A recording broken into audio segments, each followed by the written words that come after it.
live, everybody, but we are also on tape. We are deep down in the bowels of Lee's Music. It's episode 84 of Kamloops Last Week. Christopher Folds, Bennett, Magic Mike, and Bill at the controls. We were actually going to have a show on Monday anyway, because where are you going again, Mike? I am going to do a big show in Banff, of all places. We've got a big conference that a whole team's going on, doing 10 streams all at once. So Good money? It's a big show.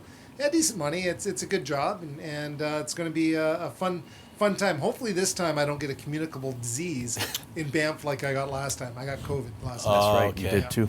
And you're selling $20,000 guitars. Yeah, we've got some guitars that are going up there. We got a custom shop guitar. We're getting ready for our big trade show in California, Anaheim, California. You just Right- showed me one in the back, though. Yeah, that's a super secret guitar for the NAMM show that we're building. That's already sold, but yeah, it's about $25,000. Whoa. It's going to have some really cool things going on with it for sure. Okay. 84? Anything? 84. 84. I haven't thought about that. 84. If I think of 84, you think of That's when I was born. the Olympics, the only Olympics to ever make money. Peter Uberoth, former MLB commissioner back in the day, he left the job to run the LA Olympics. And, Was there a bombing at that one? No, that was in Atlanta in '96, Oh, and it was a great Olympics. And Canada won a lot of medals only because the Warsaw Pact, all the Soviet countries boycotted it. So a lot of medals because there's no Russians and doped up East Germans running and swimming and all that. So Dylan Armstrong got screwed over by the Belarusians. yeah. It's always the Belarusians and the the Russians. Belarusians. You watch them. Yeah. So he actually got his bronze medal a couple years later. Yeah, that did a lot of damage to him, though, because the sponsorship stuff was all gone by then.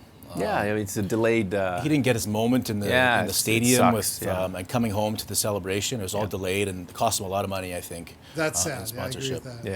Yeah, because of someone who cheated. Yeah, they did one. Had a great ceremony for him here, yeah. in Kamloops when it was finally awarded to him. But I feel bad for him He's in the record books. because they work their whole lives and they don't get much payment anyway. Those athletes, and like that's their chance to cash in. You know, a cereal box front or. Yeah. I mean, he's still got his reputation. He can host clinics and courses. The and stuff. Dylan Armstrong Invitational. He's a Kamloops hero for He sure. is. Yeah. Yeah, good. All hell broke loose last week. Let's be honest. In Kamloops. Yeah. In City Hall. Yeah. So we're gonna. That's why we're having a show on Monday. It works out well because we're gonna recap what happened last week. We had Reid on Wednesday. Lots of backlash, feedback, fiery feedback from that. I asked him on this very show. Anything up your sleeve? I mean, You got anything up your sleeve coming up here? You can I got lots up my preview sleeve. Nothing for I us. can tell you about. Okay. He kind of alluded to it. Boy, did he ever. The next day. Yeah, so we're going to get into that. Yeah. Before we do, track and field, Ray Matonovich. Congratulations again. We had her, do you remember her? Ray Yep. Matonovich, Suk's daughter? No. Okay. Already a national champion. Yep. She's turning 16 this June. She just won gold and silver at the indoor U18 track championships. Gold in the 800, silver in the 400 meter. 400, yep. So this is the trajectory of, speaking of Olympians, like this. So congratulations to her. I just wanted to mention that. She also plays is it basketball. Well, her sister is a really good basketball player, Right. Jace. Right. Jace Matonovich. They're a sports family. Yes. Kamloops. Anything on your mind? Anything you want to talk about? How's your weekend?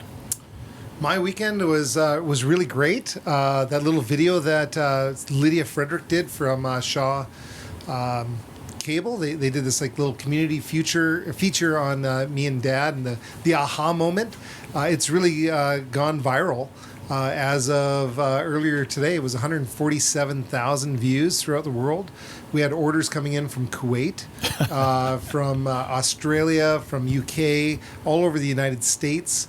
And perfect timing, too, because we've got a big distributor that's wanting to come on board, and had a meeting with them today, and they're like, this is amazing, and they're really super excited. So I had a great weekend. Where can people... Rib Fest happened on the, or not Rib Fest, Crab Fest. Crab Fest. Crab that's right. Fest. Yeah. What do you mean? Up at the coast. At the coast, Yeah. the Rotary Club of Kamloops here put on Crab Fest, fundraiser for local hospice. Did you know that all the hospices aren't funded? They rely on a lot on donations, and the Crab Fest One of the prizes was a River Song guitar, live auction items, and a big silent auction. We don't have the official numbers yet, but we ended up selling one of our guitars for $8,000, and the pretty much all of those proceeds are going to the hospice. So that's it was a really great weekend. Good. Oh, we should say we did ask for some guests to come on the show today from council, and they're not coming on right now. Well, we asked them to, if they want to come on and rebut or talk about, correct in their view, what the mayor had said about various issues last week. And we asked them. I asked one. You asked at least two. Yeah. But they don't want to come on and talk about. I guess they don't want to air the dirty laundry in public. They did make a statement. Refuse to take questions, which is kind of weird. But they do have a meeting tomorrow, so maybe they're waiting. They have a meeting on Tuesday, March 21st, at which they're going to basically pass a rule that says chairs of the committees that this whole controversy is centered around can only be councillors, because they can do that under the community charter. We could talk about that a bit more later. That, but more on the weekend though, because us three. I mean, we, again, you were celebrating your financial success, and, but that's not all that we were up to. No, Chris, you were the main man on this one. So, well, because we were going to go to Crab Fest, right? But it was sold out. Sold out. So we were going to go, but you went because you had to take care of it. So we thought, well, let's do something seafood oriented. So we went down to the river, and it's probably the lowest I've ever seen it. Mm-hmm. And it's one of the few times where you can go to Mac Island and you can walk across to Rabbit Island without getting any of your feet wet. I've never seen it this low in my life. But as Marty led the way... Well, we decided, because Easter's coming up, we were going to have kind of a hunt. And I put a few club cars around on Rabbit Island, didn't I? Yes, yeah. You know, club car is... my favorite's the Pineapple Mojito. The Berry Crush. And they, of course, always do things with emerging artists, which I really like. Yeah, you did some really good hiding of those club cars. Yeah, it was neat. I actually took an amphibious Volkswagen to Rabbit Island, too. Oh, and you didn't need the amphibia part of it, but if you needed it there, it was there. That's right. Yeah. Did you know, actually, Kongs for dogs? Yeah, Kongs? Yeah, those red balls, yeah. Those are modeled after a Volkswagen part. Really? Suspension part, no doubt?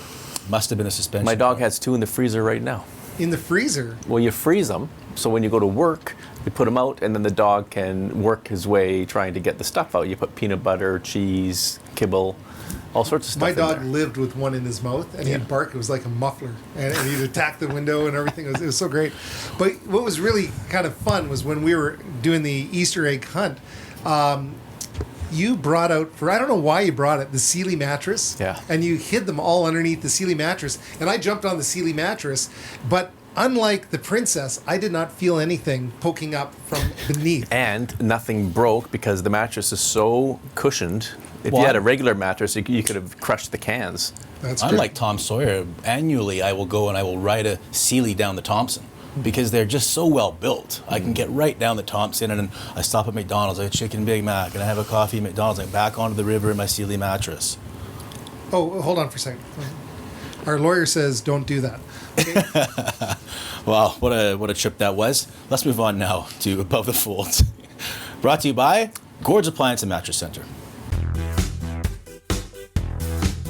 We have, this wonderful Whirlpool here. And if you want something in a lower price range, I do have a floor model for sale right here. If you want to have a look inside here, always knock first, just in case there's a salad dressing inside.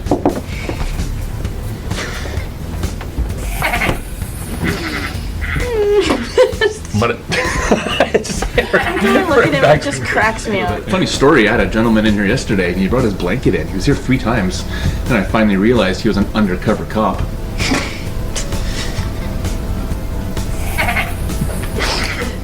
Steve's dad jokes are undeniably painful, but there is nothing cringeworthy about the service at Gord.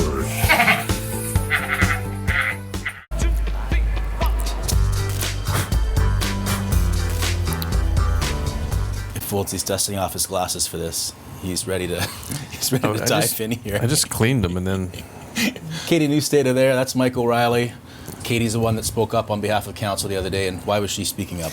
Well, on Thursday, the day after our last show, so on March 16th, we got leaked a document that showed the new standing committee structure for council. Council, as we elect them, they make all the decisions, but the mayor creates standing committees. There's 5 of them: finance, protective services, various areas of the city, and on each, and he appoints councillors to each committee, and the committees meet occasionally, and then they recommend stuff, and it goes back up to council, and then council either approves it or doesn't approve it. Yeah. We got leaked a document that showed the new committee structure, and it was radically altered. 3 of the councillors who were chairing the committees were demoted. Others were moved off committees, and introduced to the committees were 9 members of the public, which is allowed under the community charter, the legislation that governs municipalities. As long as there's 50%, at least 50% of council members on the committees, the mayor can appoint anyone else. And so why did he make the changes? He told us he made the changes because he didn't think the committees were achieving what he wanted fast enough. They weren't focused enough on what he wants done, and he thought it would be good to bring in some people with expertise. One of the chairs brought in is Bud Smith. He's a very, very well-known guy. He used to be a social credit cabinet minister. He was the Attorney General of BC, long-time social credit, which is now the BC Liberals MLA here. He was brought in to run the Protective Services Committee that Councillor Kelly Hall was the chair of. And the mayor also said that he brought these people in because to alleviate council from some of the pressures. He claims that some councillors were a little tired, they were overworked, and he thought this was a benevolent thing he was doing. Of course, council later denied all that. Yes, strongly. Yes, I mean, strongly. it's Katie Newstater essentially, in better words than this, said that's BS. Yes. You haven't approached us at all about this. You are just making things up kind of as you go to do your own thing. She called it misinformation, untruths. So what happened was this document gets leaked to us. We do a story on it. Other media get it as well. They do stories on it.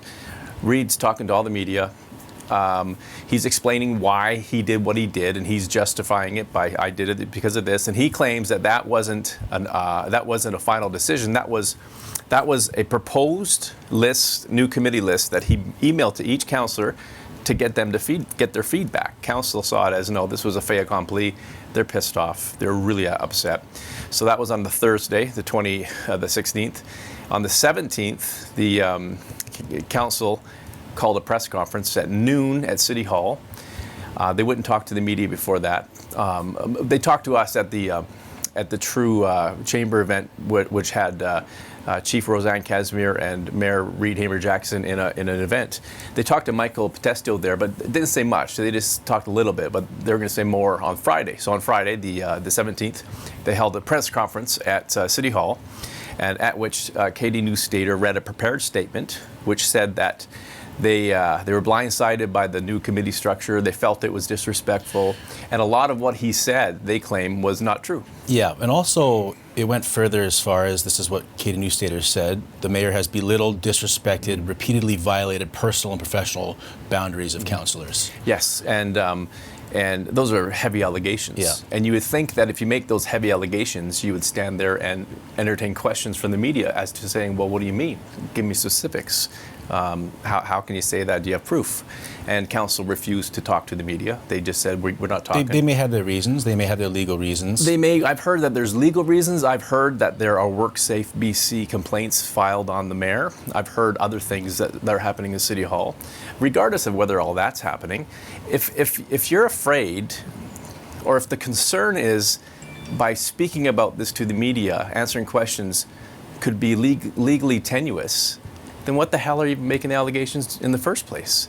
If you can make an allegation about the mayor violating personal space or intimidating or whatever they were, then stand there and take questions on it. Maybe I'll play devil's advocate. Maybe they feel threatened, and they're tired of putting themselves out there because of what they say that they're experiencing from him behind closed doors. Well, they're already putting it out there. This statement there puts it all out there. Yeah. Puts lie to what some of them were trying to say, like, well, it's not as bad. We're getting along better than people think. By coming on our show again, or by coming out publicly and saying this is what happened, maybe they feel like they're going to be under attack by the mayor. If they came out on Friday and they made the statement, right? Katie spoke on behalf of all the council. So they make this statement that has a lot of allegations, unproven, but allegations.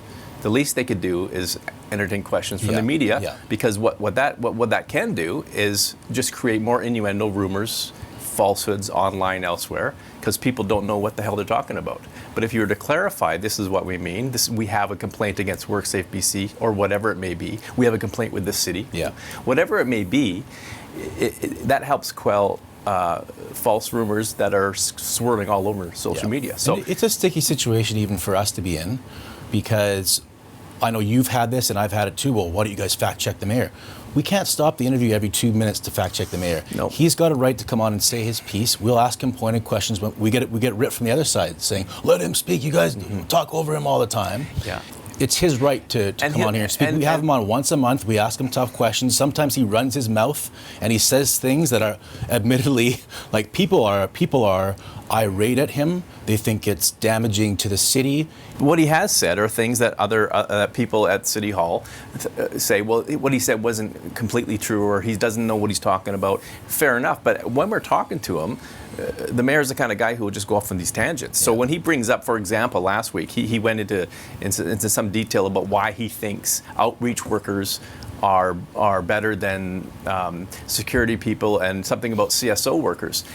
But there's details about what kind of training they got that we don't know. I mean, we're not up on that right now. Which I'll get to in my next segment, because I was contacted, and I will relay that information because it's publicly available. I've been contacted by city sources that say, hey, here's some information for you. And it's good. For And there your you background. go. It's great. So we can't sit here and say, well, hold on, let's check. Stop, Mr. Mayor, what did you just say? Yeah, let's check on how much training they have, or let's see what the rules are regarding adding outreach workers, who funds it. We can't do that right on the spot. But if the city source comes and says, hey, I just watched the mayor segment, there's a number of inaccuracies. Here's the real deal, and what you're going to get into, then it all works, because we're following it up, we're doing our job. But my first reaction was, well, come on our show and talk about it then. And they refuse. Yeah. So? Well, here's a message I got from a city councillor. Just watched Kamloops last week. Wow.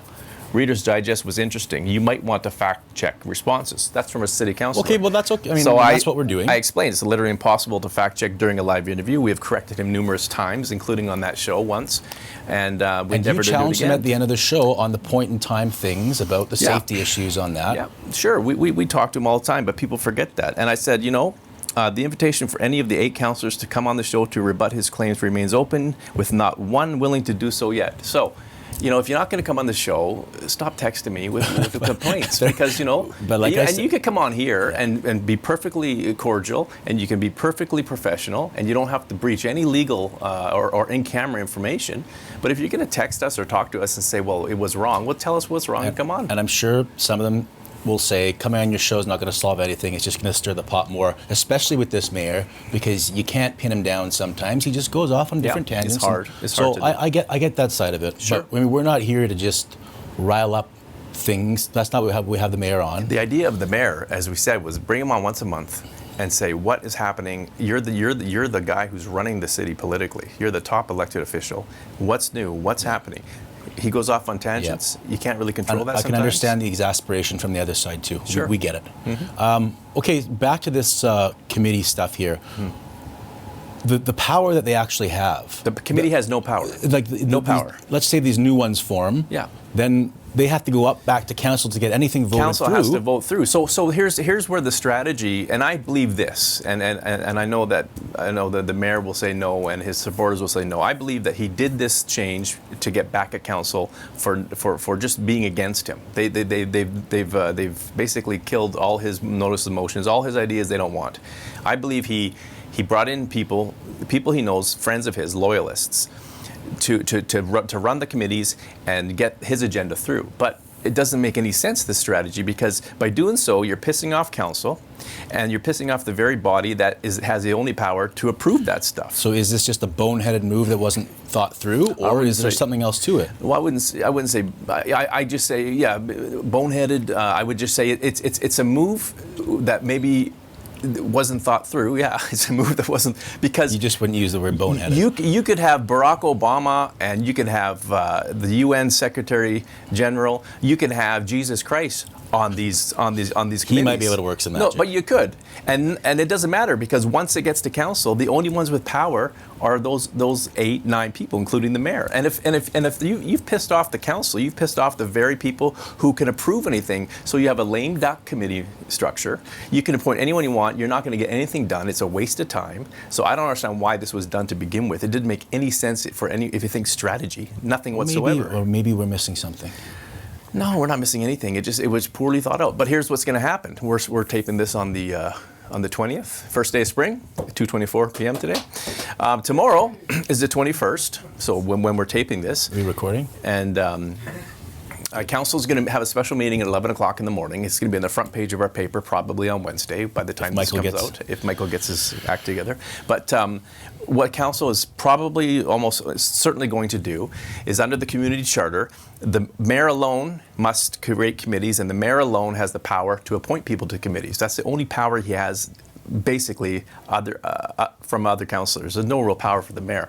But the council has the power to define the terms of reference for these committees. So what council is going to do tomorrow, I believe, is they're going to make it official that only councillors can be chairs of these committees. What they could also do is create their own select committees, which is a different type of committees, and mirror that to all the standing committees, and do their own thing and get all their agenda pushed forward. So the council has all the power here, no matter what they do. So it's a little bit, it's more like an ego. This whole being upset about this thing is less about whether or not it's going to change, whether or not stuff happens at the city. It's more of an ego thing. It's more of a respect thing on their part. With the new committees, let's say they form with the mayor's new members he brings in, is there anything that they can do without? Can they just get together and make some change happen without having it voted through? Is there anything they can do? There's no power whatsoever. The committees have to have at least 50% councillors on it. So you can have 50% citizens, regular people like you and me. You and I, you and me, you and I. But no matter what we decide at the committee level, hey, let's do this, let's close down 48 West, let's expand services for the homeless, let's build a road to Juniper, whatever. It has to go up to council, and council then has to approve it. So if you have a bunch of people on your committees, and you've done it in a way that has angered the council, how the hell is anything going to get approved? Your goals.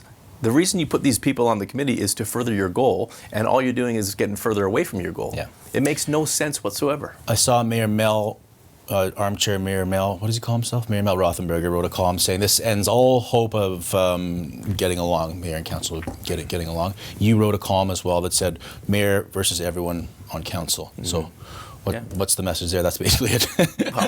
You highlight your column for us. I think some people thought, and I was one of them, that we are exactly 10.1% into this 4-year term right now. 10.1% into the term. We have 90% of the term left. Yeah. And look at the crap that's happened already. So I was wrong in being an optimist, thinking, well, give them some time. They'll work it out.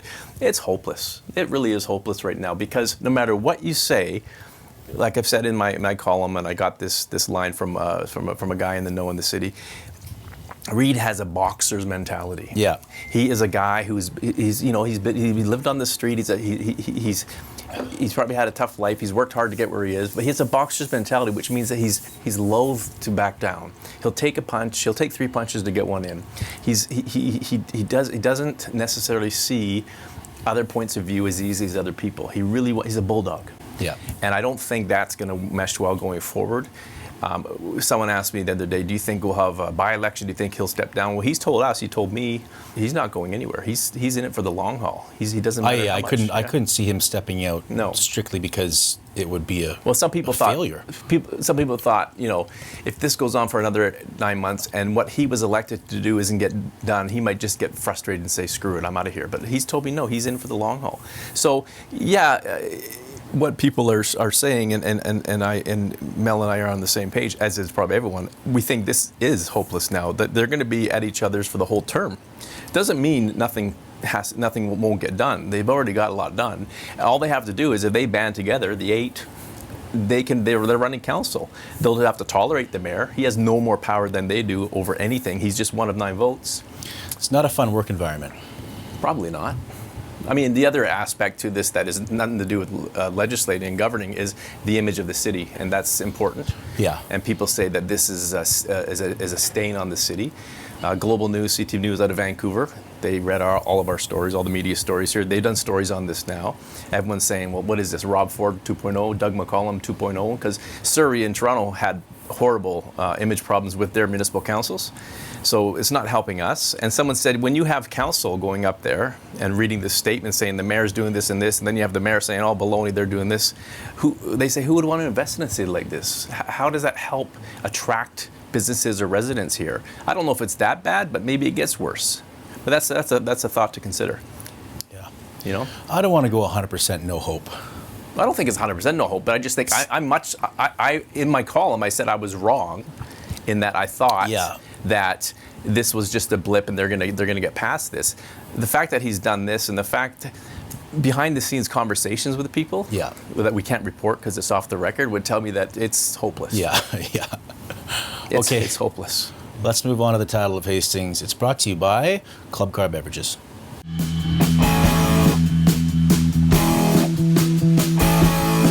Don't go there if you want to survive. There are people out there waiting to get by. I'm taking all of my time, alright, while you just sit there all night getting high.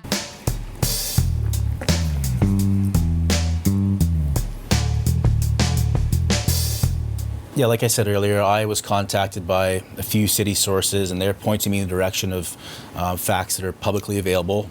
They said these are facts that we kind of disagree with what the mayor has said, so can you maybe relay these? And a lot of it had to do with the CSO versus outreach workers. That ruffled a lot of feathers. Maybe I'll just go through these one by one and we can have a little chat and about it. And the CSO is a Community Services Officer, and they used to be called bylaws officers, and their job has changed much more. Before they were ticketing dogs and ticketing people with problem or parking dogs, but they've expanded now, and it's a much more dynamic is the word that they use, because they got to deal with a lot of social issues, and they have to have better training now. Anyway, go ahead. By law enforcement, security, parking control, traffic control, property management, business license enforcement, jail guard duties, animal control, social issue support.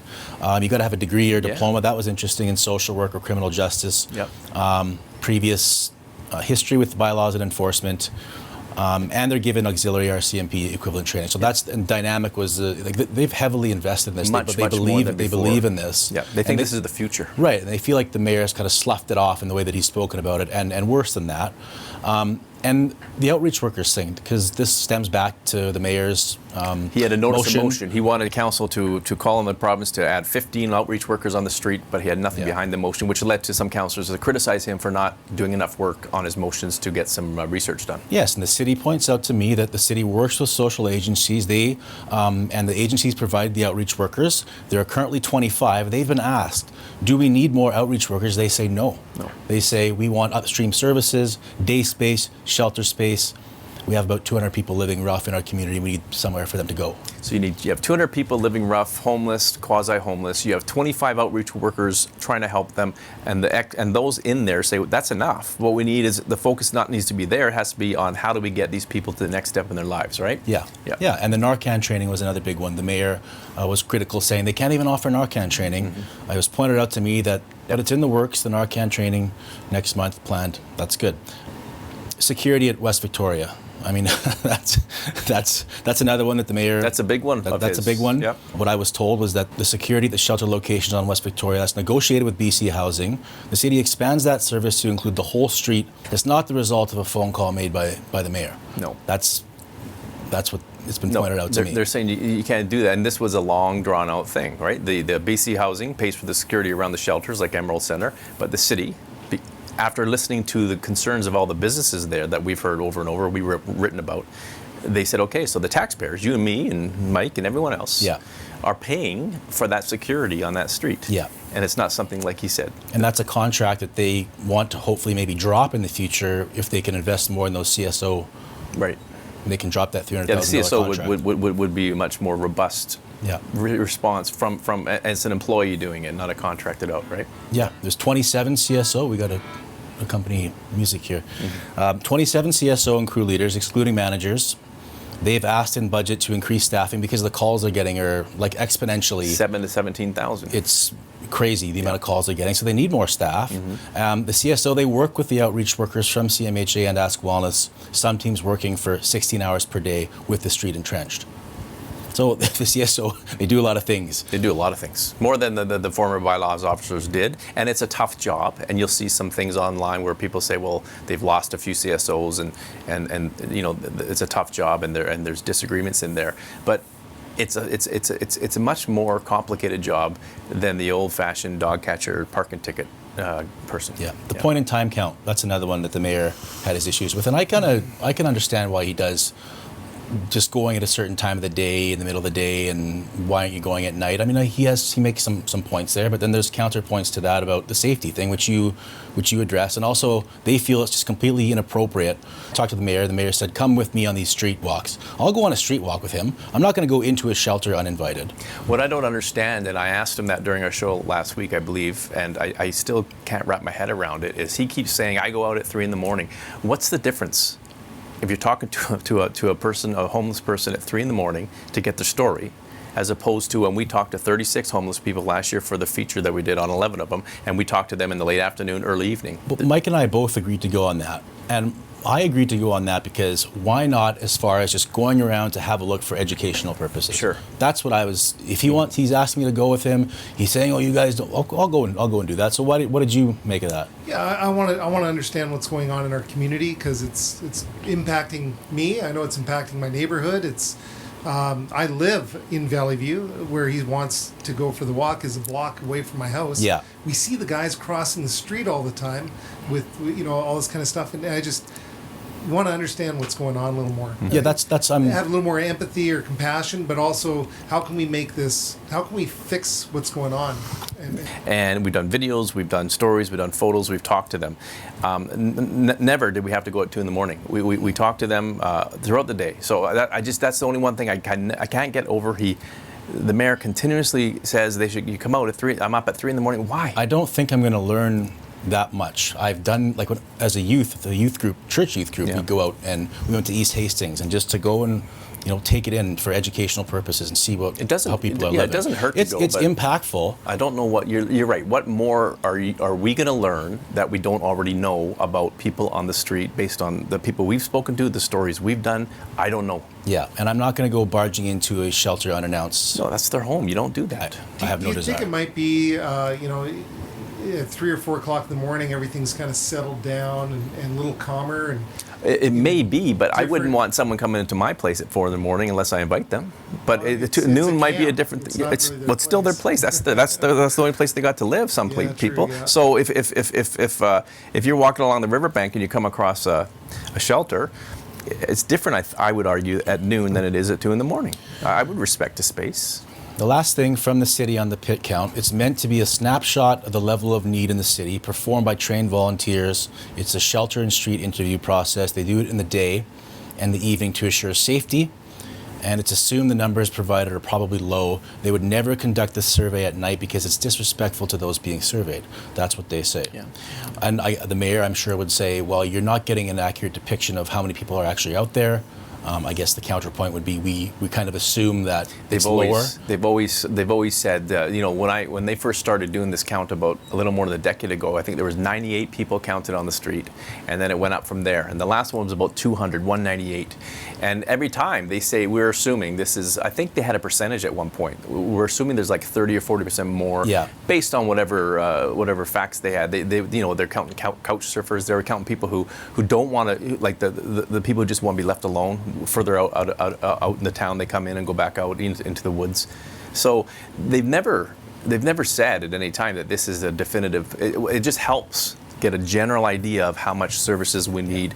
I think they extrapolate that by the percentage all the time. Yeah. The last thing that was relayed to me was just some information on things that are taking a long time, and it's not at the municipal level. You know, it's a provincial government thing.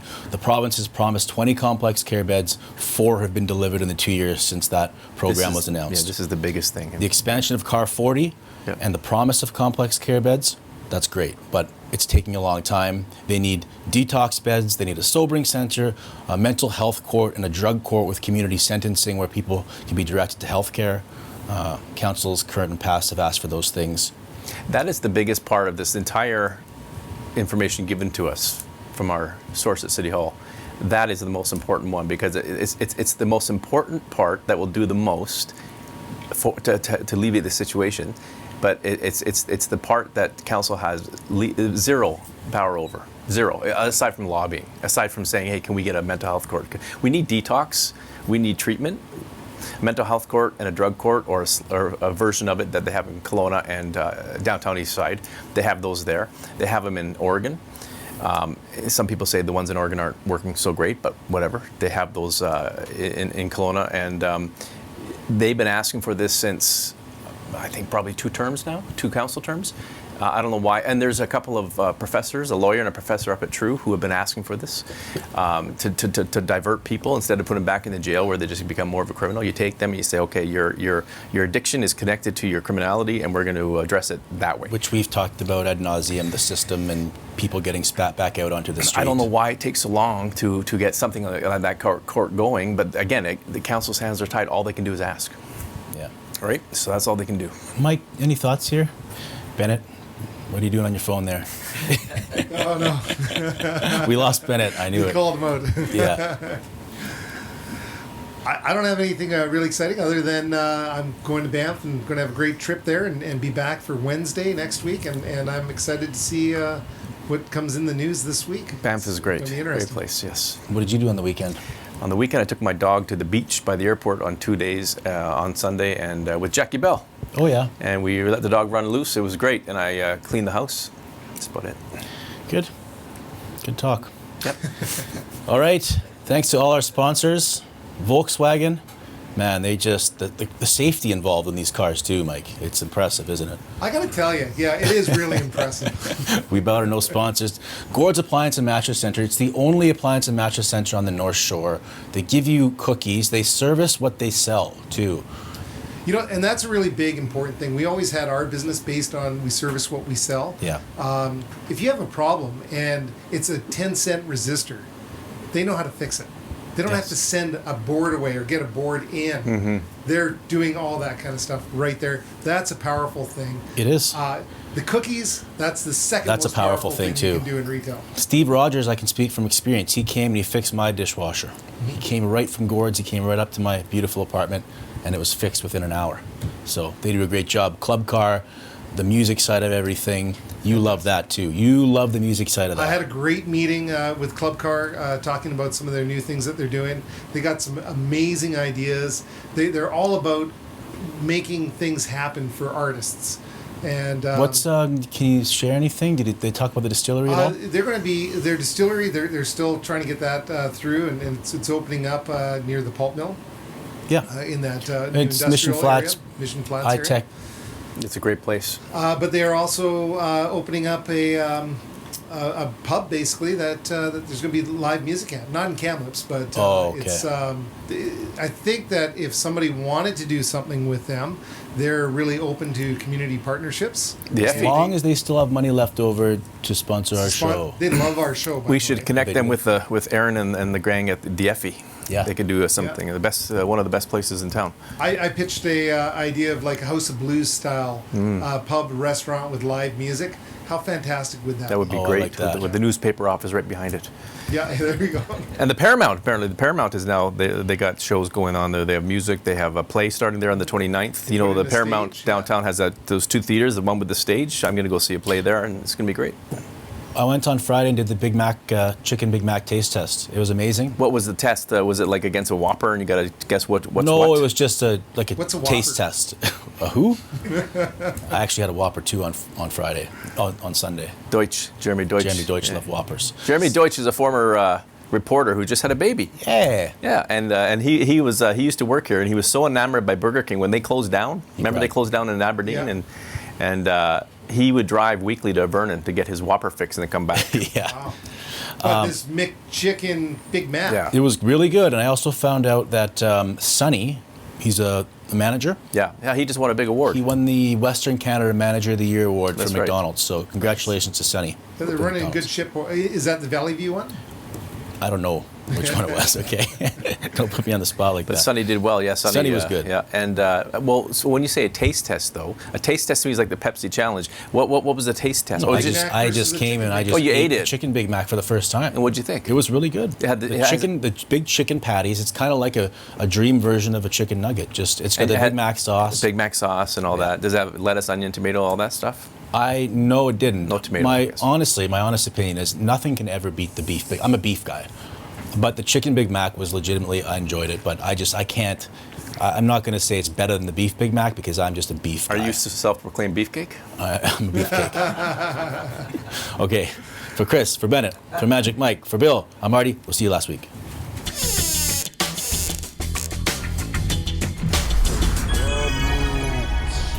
Last.